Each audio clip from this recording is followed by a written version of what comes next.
Bakit ganun, Bombi? Ang sakit. Parang naiipit yung dibdib ko tuwing nakikita ko magkasama si Sir Jeffrey tsaka si Pepay. Lalo na nung naghalikan sila. Nagseselos ka lang. Naiinggit ka sa mga namamagitan kay Jeffrey at kay Princess. Bakit pa kasi nila kailangan gawin yun?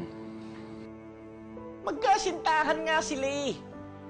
Normal lang yun sa magkasintahan. Kahit nasabihin pa ni Princess na hindi niya mahal si Jeffrey, siya pa rin ang nobya niya.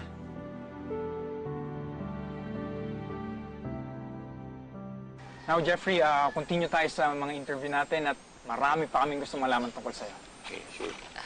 Jeffrey, baka pwede na akong pumasok sa loob. Hindi na ata ako kailangan dito.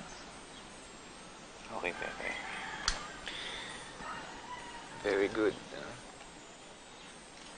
Akala ko papaya mo ko eh. Okay. I'll see you later.